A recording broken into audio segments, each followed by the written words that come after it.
Aujourd'hui en Europe, nous avons 25 millions de tonnes de déchets plastiques et seulement 25% de ces 25 millions sont recyclés. Donc ça représente 6 millions de tonnes par an. Donc tout l'enjeu est de pouvoir augmenter ces tonnes recyclées en Europe. Les industriels ont besoin d'incorporer des matières premières recyclées à des coûts compétitifs, mais ils ont besoin surtout d'une qualité constante qui soit quasiment au niveau de la matière vierge et aussi dans des quantités importantes. L'ensemble de ces trois paramètres leur permet de baisser leur empreinte carbone sur tous les produits qu'ils fabriquent.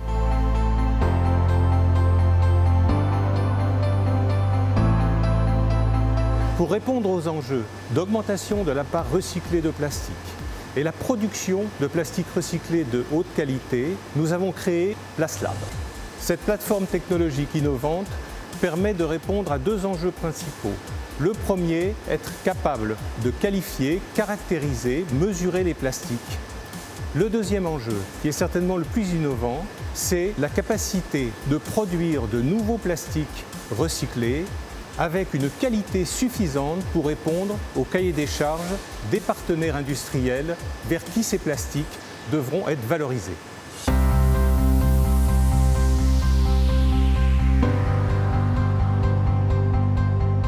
Sur PlaceLab, on travaille sur 4 résines. La première résine, c'est du PET, issu des bouteilles d'eau. On travaille sur le PP, issu du flaconnage ou des barquettes ou des suremballages. On travaille aussi sur le PVC, issu des fenêtres ou de tuyaux. La quatrième résine, c'est le PE, par exemple issu de bâches agricoles. L'usine lave ces bâches, les broie, les extrude et fabrique un granulé. Sur ces granulés-là, on va les caractériser et essayer de trouver une nouvelle recette en ajoutant différents additifs pour pouvoir améliorer la qualité et aller dans de nouvelles applications. Des applications qui peuvent être des tuyaux d'irrigation ou alors améliorer la qualité pour nos sacs poubelles que l'usine fabrique en ce moment.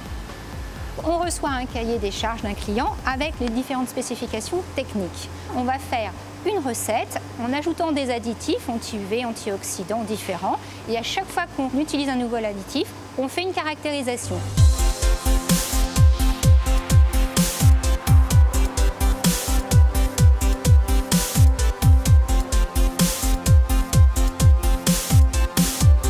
Cette caractérisation peut être soit chimique pour connaître la composition exacte de ce granulé, une caractérisation thermique pour connaître par exemple la température de ramollissement, la température de fusion ou l'indice de fluidité.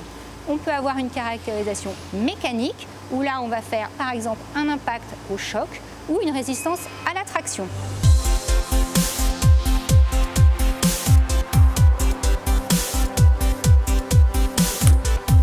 On a trouvé la bonne recette qui respecte le cahier des charges du client, on envoie cette recette à l'usine qui l'usine fabriquera de façon industrielle ce nouveau granulé qui a été amélioré. Grâce à PlaceLab, nous pensons que nous allons atteindre un objectif très ambitieux qui est de doubler les tonnes de matières plastiques recyclées à horizon 2020.